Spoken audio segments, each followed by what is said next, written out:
Hey everyone, thanks for joining us today. So this video is going to pretty much conclude our review of the Öhlins off-the-shelf road and track coilover. The DFE coilover is not the Redwood coilover. I want to repeat that. For some reason people continue to mistake this review as one of the Redwood's coilover. It is not a review of that coilover. This is the off-the-shelf Öhlins kit that they provide to you guys. It's not custom valve, custom spec. It's something that almost any shop can get. So, what we had done is we tested it on my Model Y, on his Model 3 with their standard spring rates. We showed you guys the adjustable height ranges. We gave you in-car reviews of them on the street. And the next evolution for us in the review was to take it to the track, which we figured the stiffer damping, valving would be more suitable for that. And that's what we've been told also by other people around the product, even Öhlins themselves. So we took it upon ourselves to swap out your rear springs. Yep. We decided to take the higher spring rate in the rear that Steven typically competes on and put that in the back of the Öhlins coilover. So it was a pretty direct comparison of the same spring rates from the Öhlins setup to the setup that he typically races on. And we just thought we'd use that as a way to gauge how this product can do, what its diversity is on the street and the track. And so we swapped the springs out. You ended up going to a Tesla Corsa event. Yeah, Tesla Corsa, Button Willow. CW13 configuration. Right, the common configuration. The one we always do. I wasn't able to attend that day. And so what were your thoughts of it, even, driving down with a loaded car? I do remember you had mentioned something about it being loaded with a lot of weight. Yeah, so, compared to the street, ride we had, it loaded down, it actually rides a lot better. How much weight did we have? 4 tires, jacks? 400 pounds and then extra weight. It rode a little better. Probably not something most people are going to be doing. I doubt it. I don't think we're adding 400 pounds of ballast, sandbags and stuff into it. Yeah, so on the way down, rode better with the weight in it. Out on the track, the dampers performed pretty well on the track. They control the body roll. The high speed bumps, going over curbing is a little more violent than I would like. I would like the suspension to be more compliant when going over big bumps so that we can keep the tires on the ground. But it does the job. It's also single adjustable, so it's easy for someone to mess with the settings. Monotube. Yeah. It's aluminum. The shock's rebuildable too. Super light. Yeah, so I think, one of the things that's kind of really nice about the Öhlins product is that you will find, there's not a lot of them, but there are facilities out there, independent facilities that will offer to rebuild, revalve them. Öhlins themselves can revalve them. So there's some pros to that, I think, in terms of serviceability. You have more options than I think, what you traditionally compete on. So that's a benefit. I mean, for those people who do want to kind of service them, rebuild them, revalve them, customize them, you can do that. There's places all over the country that do service Öhlins. They're really open with that ability. Now, we reviewed all the footage on the track, in-car footage, and we were hoping that we could highlight some of the things that you were feeling in that footage, but, shooting in the car itself. It's pretty difficult to portray anything on video.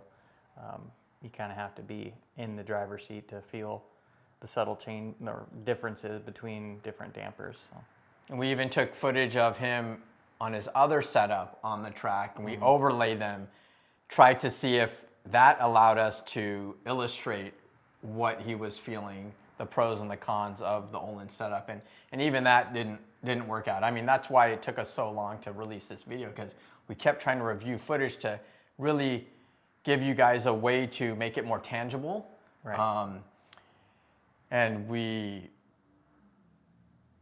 did not accomplish that. So, I mean, I think you guys just have to rely on what kind of Steven's saying, what he liked, what he didn't like, and then, you know, after this, we'll show a little bit of footage of me driving his car when he got back from the track on the street with the higher rear spring rates, and what my reaction was to that. We already know I felt it was a little bit firm, and Steven too, on the street compared to what we typically would run on the street. So naturally putting a higher spring rate in the rear, it's not going to produce any more promising results. No. So do you have anything to add, you know, on the track? I mean, we kind of gave you guys the bonuses, you know, it's a super lightweight damper, pretty easily rebuildable. It's a monotube, so, you know, these issues with cavitation, things like that, I mean. You do have flexibility on the overall shock length. The shock body can be adjusted. You can adjust the shock length, yeah. Not always a good thing. That's just one more thing people can mess up. It's a very good point, yeah. Some people don't know how to really work that bump to droop ratio out. And if you make that shock too short, you can bottom out your chassis. Yeah, you can have the tire run into the chassis, or, you know, just have it bottom out too soon and not have enough travel at all. Yeah. Or you could make the shock too long and you're just sitting on the dang bump stops the whole time. Yeah, exactly. You know, with that said, I think that was one of the things that you had mentioned was, you know. Yeah, I did feel like the bump stop engagement might have been too soon on the way it was configured out of the box. So, in the rear, I presume. Yeah, the rear, yeah. And you think that's because of those like 30 mils? Yeah, for some reason they have a lot of spacers on the. And so interestingly enough, you know, I did talk to the gentleman at Öhlins. It was very nice of them to actually reach out to us, and they did kind of confirm what our assumptions were as to why they have those spacers stacked there. And the way that the rear spring is designed and the way their adjustments are designed, it doesn't leave a lot of room for a long spring. So you're really limited by the length of the spring and coil bind. So they want to make sure that that shock fully engages the bump stop before that spring can coil bind. So now, you know, one thing we didn't do, which we could have done, is because Steven went to a billet spring arm with a different spring rate in the rear, we could have took some spacers out. If we had more time, we probably could have taken spacers out to get you to where you wanted to be. Most people aren't going to have that option, so you're not going to want to remove those. Otherwise, you will have coil bind, and if you have coil bind, that's going to be a hard stop in your suspension. That's never good for traction on the racetrack, so don't want that. Yep. So anything else? Overall, it was positive, not positive? Yeah, I mean, if you're going from stock and you want Öhlins, it's going to be a big improvement. But there are other options out there too. And did you feel that the suspension did anything different or better than what you've been running on in competition before? No, not really, no. And street comfort? Street comfort is definitely not better than what I'm used to. So I think that is the takeaway from this, and something that I think we've kind of been consistent with in the other videos, is that you know, there's some other stuff out there that can be softer and more comfy on the street and still be better on the track. Yes. As of right now, with what we've run. I'm sure that there's opportunities for people to work on the Öhlins stuff. It is more open source, so to speak. So I think there is room there if guys want to customize them. But yeah, there's going to be a lot of fiddling in order to customize it too. But we know there's options out there, and being that Öhlins is so massively distributed now, you can probably get some pretty good deals on them. So again, you guys can take that. I don't think people will be paying retail prices for it. They'll probably be able to get them at a discount. I will say that when Öhlins did stop by here a couple of weeks ago, that they did mention to us they are going to produce a comfort spec kit, and they are working on some solutions to be able to get the Model Y to a lower ride height So they're definitely putting some things in place based on people's feedback. They actually appreciated our honest review. I was a little bit worried when they were going to reach out to us that we were going to get scolded, and that wasn't the case. Talk about a really upstanding group of guys and company. I've been working with those guys for well over a decade, and the fact that they reached out and actually appreciated our review was a breath of fresh air. So on to our in-car footage of me test driving his car. There's not gonna be really too much surprises there, but we'll throw it in. So thanks again, guys, for watching. Keep wishing this guy luck at the track. And don't forget to like, subscribe, and share. Okay, so we're in Steven's car. I'm driving Steven's car. He's got the Öhlins off-the-shelf coilovers on it. We have swapped out the rear springs to a higher spring rate to better match his MPP Super Sports setup that he tracks on regularly. So this way we can get a kind of a more apples-to-apples comparison between those two setups. The hope was that with the stiffer valving we feel the Öhlins have, that it would take better to the stiffer springs in the rear. Just to trying to find kind of the happy place for these Öhlins. I know on the standard setup we felt that it was firmer than the typical street guy would want. Even a primarily street guy, part-time track guy would really be willing to tolerate. So now we're at the point where we're trying to test these out so we can find if the guy that's more track oriented will be happy with this setup. Now Steven has already run on this setup at the track. You've had it on your car for how long now? About 3 weeks. So one track day and lots of daily driving.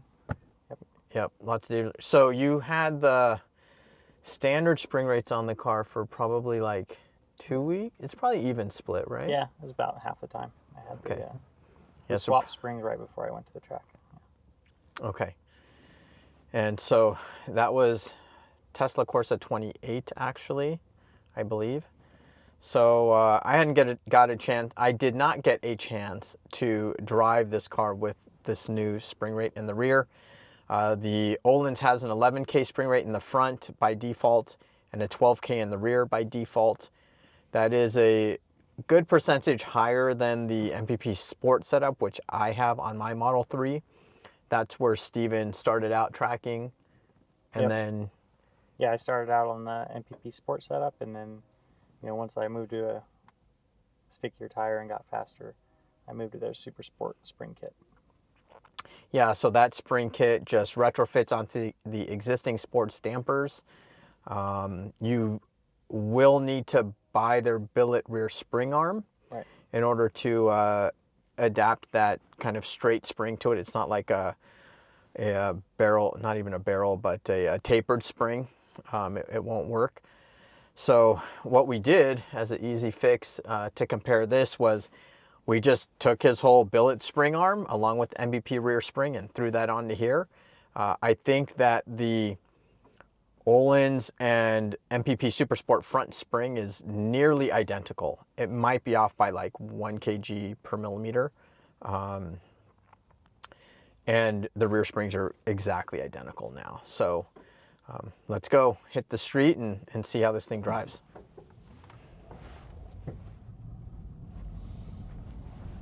All right, so we're about to get on the freeway. So Steven, was there anything about this that you did like? I mean, I feel like it corners pretty flat. Yeah, I mean, I think if you're a track guy and you have a nice, well-paved track, these are they're gonna perform pretty well. Well paved. So smooth surfaces only. Is that basically? Yeah. I mean, they control the roll. We did notice that one of the things is the way that MPP has, you know, designed their rear shock, and it's, you know, we're supposed to be just talking about the Öhlins stuff, but it's really hard to not bring up the MPP stuff. It's hard not to compare, yeah. Yeah, it's because that is kind of like our baseline and what we've tested so thoroughly, so it's really hard for us to not bring it up. as a frame of reference. Man, this is... Oh, and you have these set at what? The softest published setting by Öhlins, 20 open or something? Yeah, it's 20 open. Dang, Front dude, and this rear. is like... I just don't feel like the rear suspension...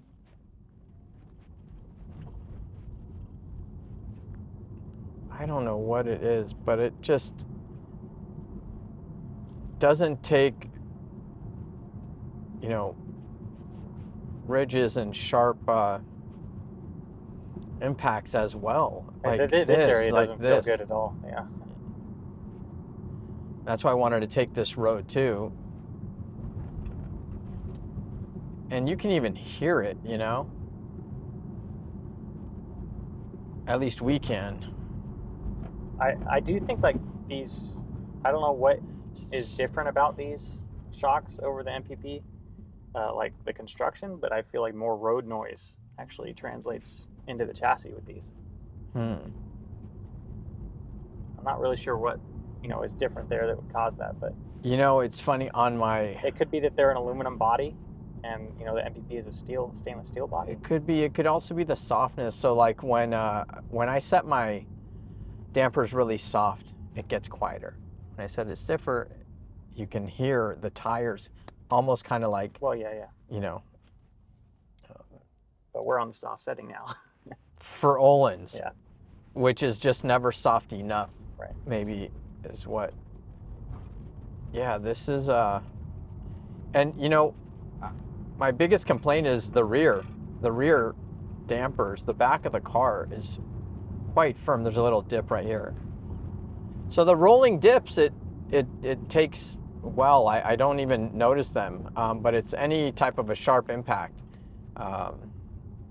And even just these broken surfaces, you can just feel the vibration of the chassis. Just doesn't feel very compliant. Do you feel like it smooths out when you go faster? I mean, I can't really drive very fast here. And not on the sharp stuff.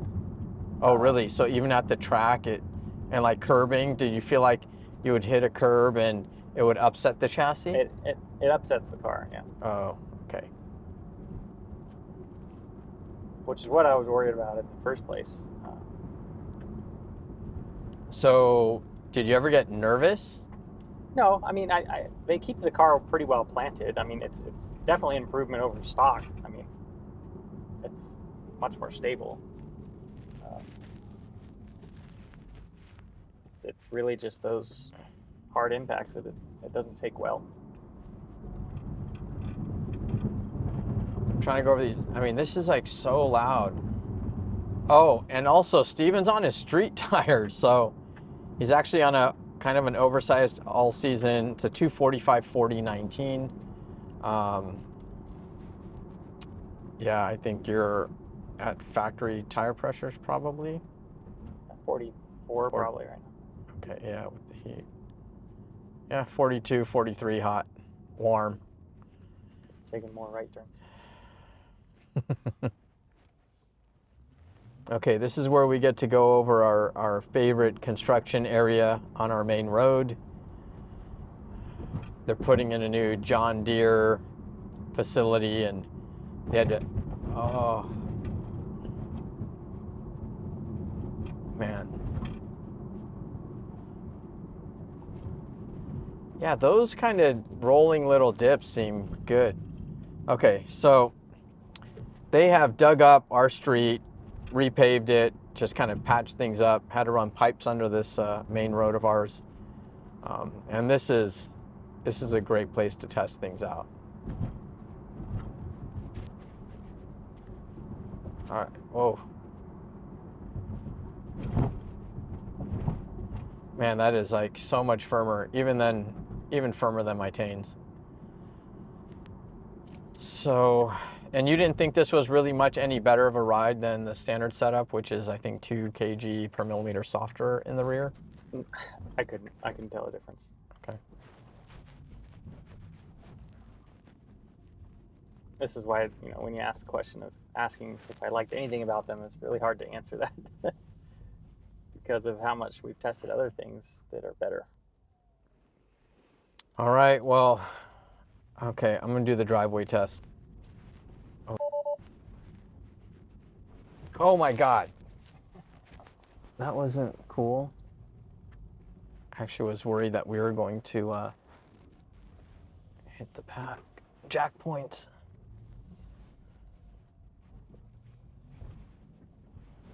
Oh, that's way worse. Yeah. Okay. Well, that kind of concludes this one. Well, there you go, guys. So you just saw me get in Steven's car and drive it on the street and what my reactions were. So, you know, if you guys do want to get Öhlins, you want to track on it, it's on our website. Stay tuned. We're going to introduce you guys to the product he typically runs on, what he really enjoys to run, you know, on and off the track, daily drives on. So please do support us. Check out the website. If there's anything you want from our website, buy it. Don't hesitate to contact us. We're happy to answer your questions. It's what we're all about, educating people, making sure you guys get the right things for your purposes, needs, and objectives. We're just going to continue to try and do what we do. And don't forget to like, subscribe, and share. Hit the notifications button. Tell all your friends about us.